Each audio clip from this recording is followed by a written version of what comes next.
मेरी सभी भाइयों और बहनों को मेरा प्रणाम। आज मैं आपके सामने पंडित लीलापत शर्मा जी का एक अनुभव सुनाने जा रही हूँ, जिसमें उन्होंने बताया है कि कैसे एक गुरुदेव की शिष्या थी श्री देवी। वो अपने गांव में वो विधवा हो चुकी थी और अपने गांव में 5 कुंडे यज्ञ कराने का उनका बहुत मन था। वो बहुत भरसक वहाँ पे उस गांव में प्रयास कर रही थी, लेकिन कोई भी उनकी बात मानने को तैयार नहीं था कि कोई स्त्री, वो भी विधवा होके वहाँ पर यज्ञ करवा सकती है, वो भी गायत्री का। तो सब उनके विपक्ष में खड़े हुए थे, कोई भी उनके पक्ष में आके यज्ञ कुंड पर बैठने तक को तैयार नहीं था। ऐसे में श्री लीलापत शर्मा जी वहाँ जाते हैं गुरुदेव के आदेश पे, एक बिल्कुल ही वीरान से गांव में। और वहाँ जाके आगे क्या होता है सुनते हैं। एक दिन गुरुदेव सुबह तपोभूमि में आए। वंदनीय माता जी साथ थीं। गुरुदेव ने कहा, बेटा, एक हमारी बेटी है श्रीदेवी, वो बहुत अकेली है, परंतु मिशन के कार्य में बड़ी रुचि रखती है। उसने 5 कुंड का यज्ञ रखा है, तू चला जा। हमने कहा, गुरुदेव, कटैना हर्षा कहाँ है? और श्रीदेवी को हम जानते भी नहीं हैं। गुरुदेव ने कहा, यहाँ से बस में शिकोहाबाद चला जा, बस वहाँ से करीब 10-12 मील दूर है, तुझे जाना ही है। हमने कहा, गुरुदेव, आप कह रहे हैं तो हम चले जाएंगे, हमको अब चिंता नहीं है, आप हमेशा हमारे साथ हैं। हम सिकोहाबाद के लिए बस में बैठ गए। वहाँ पहुँचे तब हमने वहाँ लोगों से पूछा, कटैना हर्षा कहाँ है, क्या आप हमको वहाँ पहुँचा दोगे? उन्होंने कहा, हम पहुँचा देंगे, 20 रुपये देने पड़ेंगे। हमने कहा, 20 रुपये तो बहुत ज़्यादा हैं। उस समय 20 रुपये की बड़ी कीमत थी। हमने कहा, हम इतने पैसे नहीं दे सकते। एक आदमी और वहाँ खड़ा था। हमने उससे पूछा, कटैना हर्षा कहाँ है? उसने कहा, नहर जो जा रही है उसके किनारे किनारे पहुँच जाओ। हमने बगल में बिस्तर दबाया और एक टीन की पेटी थी, उसे हाथ में लेकर चल दिए। रिक्शे वाला पहले 10 रुपये, बाद में 5 रुपये मांगने लगा। हमने कहा, अब पैदल ही चलना है, और बिस्तर कंधा पर रखकर पेटी हाथ में लेकर नहर के किनारे चलते चलते पहुंच गए। वहां हमने गांव वालों से पूछा, श्रीदेवी का मकान कहाँ है? उन्होंने बताया, गांव से बाहर उनकी ज़मीन है, वहां एक मंदिर बनवा रखा है, वहीं पर मकान भी बना लिया है। इशारे से बतलाया, वहाँ चले जाओ। हम बिस्तर बगल में लिए हुए हाथ में पेटी लेकर श्रीदेवी के पास पहुँचे। हमने गुरुदेव का पत्र श्रीदेवी को दिया। श्रीदेवी ने हमारा बिस्तर व बक्सा जो बैठक थी उसमें रखवा दिया। हमें खाट थी उस पर बिठा दिया। वह हमारे पास ज़मीन पर बैठ गई और कहने लगी, भाई साहब, यह ठाकुरों का गांव है, हमने यहाँ यज्ञ करने का निश्चय किया, परंतु यहाँ पर सभी यज्ञ का विरोध करने लगे और हमसे मना कर दिया कि तुम लड़की हो, यज्ञ का काम तो पंडितों का है, सारा गांव विरोध कर रहा है, इसलिए अब हम यहाँ यज्ञ कैसे करेंगे? हमने कहा, बहन जी, पहले हमको स्नान करना है, इसकी व्यवस्था करो। उसने हमको एक बाल्टी लोटा दिया और पास ही कुआं था। बोली, जाकर स्नान कराओ। हमने कहा, बहन जी, भोजन भी बनाओ, अब हम अभी स्नान करके आते हैं। हम स्नान करने चले गए। श्रीदेवी ने दाल रोटी बनाई। उस भोजन में हमको बड़ा आनंद आया। हमने भरपेट भोजन किया और बैठक में चारपाई थी उस पर सो गए। जब सोकर उठे तब हमने श्रीदेवी से कहा, बहन जी, यज्ञ तो हमको करना ही है। श्रीदेवी ने कहा, हमारे साथ गांव का एक भी आदमी नहीं है, भाई साहब कैसे यज्ञ करेंगे?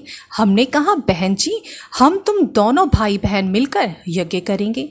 इतना सुनकर श्रीदेवी चुप पड़ गई और कहा, भाई साहब, यहाँ कोई व्यवस्था नहीं है, यज्ञ को पंडाल भी नहीं है, कहाँ यज्ञ करेंगे? हमने कहा, श्रीदेवी के मकान के सामने एक बड़ा वृक्ष है। हमने कहा, इस वृक्ष के नीचे 5 कुंड बनाएंगे, तुम ईंटों की व्यवस्था करो। श्रीदेवी ने कहा, भाई साहब, ईंट तो हमारे पास हैं। उसने मकान के पीछे ईंटों का ढेर दिखलाया। हमने कहा, बहन जी, आपको भी हमारे पास ईंटें पहुंचाने में सहायता करनी पड़ेगी, हम दोनों मिलकर यज्ञ कुंड बनाएंगे। हम दोनों भाई बहनों ने ईंटें ढोकर वृक्ष के नीचे ढेर लगा दिया। शाम हो गई। शाम को भोजन किया। सुबह उठकर कुएं पे गए। वहाँ चारों तरफ जंगल और खेत थे। नित्य क्रम से निवृत्त होकर वहाँ पर ही संध्या वंदन की, वहाँ से चले गए। हम जब बैठक में बैठे ही थे तभी श्रीदेवी एक गिलास में दूध लेकर आई। हमने कहा, बहन जी, दूध क्यों लाई हो? उसने कहा, भाई साहब, हम कोई मोल थोड़े ही ना लाए हैं, घर की गाय का दूध है। हमने दूध पिया तो शरीर में बड़ी ताजगी महसूस हुई। श्रीदेवी के पिताजी भी थे, वे हमारे पास आए। हमने उनको प्रणाम किया। पिताजी ने हमको आशीर्वाद दिया और कहा, हमारी एक ही लड़की है, यह भी विधवा हो गई है। ये रात दिन गायत्री के जाप में लगी रहती है, गांव में भी जाती है, परंतु उसकी कोई सुनता ही नहीं है। अब यज्ञ की कह रही है, परंतु गांव वाले साथ ही नहीं देते हैं। हमने कहा, पिताजी, नेहरू जी के भी एक ही बेटी थी, उसने कितना नाम ऊंचा किया है। आपकी बेटी आपका नाम ऊंचा करेगी और हम आपके बेटे ही तो हैं। हम दोनों भाई बहन मिलकर यज्ञ अवश्य करेंगे। पिताजी बोले, ठाकुरों का गांव है, लोग झगड़ा करेंगे, तुम दो ही तो हो, हम बूढ़े हैं, हम तुम्हारी मदद भी नहीं कर सकेंगे। हमने कहा, पिताजी, आपका आशीर्वाद ही काफ़ी है, आप चिंता नहीं करें। हमने श्रीदेवी से कहा, बहन जी, तुम हमको ईंट देती जाओ, हम अभी हवन कुंड तैयार करते हैं। हमने वृक्ष के नीचे 5 कुंड बना दिए, उनकी मेखला भी बना दी, काला, लाल, सफ़ेद रंग से मेखला रंग दी। 5 कुंड बनकर तैयार हो गए। भोजन किया, विश्राम करके फिर हम दोनों बहन भाइयों ने गोबर लेकर जमीन को लीपा। लीपने का हमारा अभ्यास नहीं था। श्रीदेवी बोली, भाई साहब, हम घर में प्रतिदिन गोबर से लीपते हैं, हमको अभ्यास है, हम ठीक प्रकार यह कार्य कर सकेंगे। हम उसकी मदद करते रहे। उसने सुंदर तरीके से जमीन को लीपा। यज्ञशाला तैयार हो गई। गांव वालों ने सुना तो सब देखने आए, देखकर चले जाते थे। वहाँ के पंडित जी विरोध करने लगे, देखो, अब औरत भी यज्ञ करने लगी है, घोर कलयुग है। गांव वालों ने भी विरोध किया। हमने श्रीदेवी से कहा, बहन, चिंता मत करना, हमारे गुरु हमारे साथ हैं, उन पर हमें पूर्ण विश्वास है, यज्ञ बहुत ही शानदार होगा। हमने श्रीदेवी से कहा, एक तख्त लाओ। वह एक तख्त उठवा कर ले आई।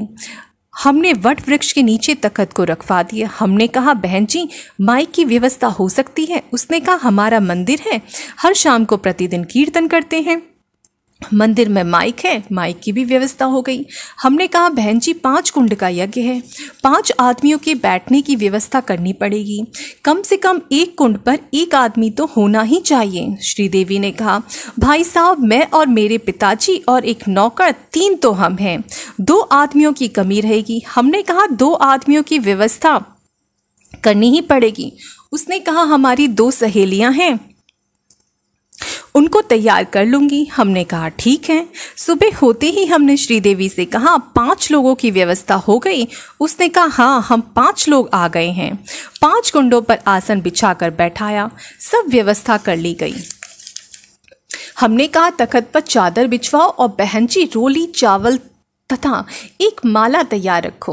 अब हमने कहा, बहन जी, अब हम तख्त पर बैठते हैं, तुम पिताजी से कहो वह आशीर्वाद दें, हमको तिलक लगावे और माला भी हमको पहनावें, तभी यज्ञ शुरू होगा। श्रीदेवी ने पिताजी से कहा और उन्होंने हमारे तिलक किया, माला पहनाई।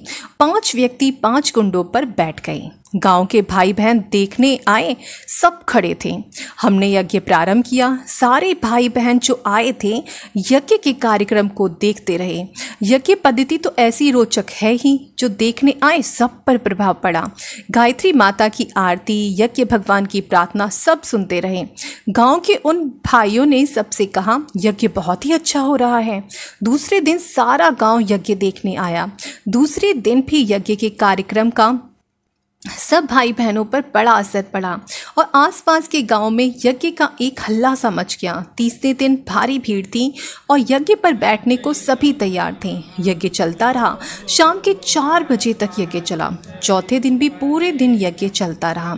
आसपास के गांव के सभी भाइयों ने भाग लिया। पूर्णाहुति के दिन तो 200-250 व्यक्तियों ने भाग लिया। हमने जब दक्षिणा पर बोला कि जिन भाइयों ने यज्ञ किया है उनको दक्षिणा देना चाहिए। हमारे गुरु पैसे की दक्षिणा ग्रहण नहीं करते हैं, उनको एक बुराई दक्षिणा में देनी है और एक अच्छाई ग्रहण करनी है। जितने भी बहन भाई आए सब ने एक बुराई छोड़ी और एक अच्छाई ग्रहण की।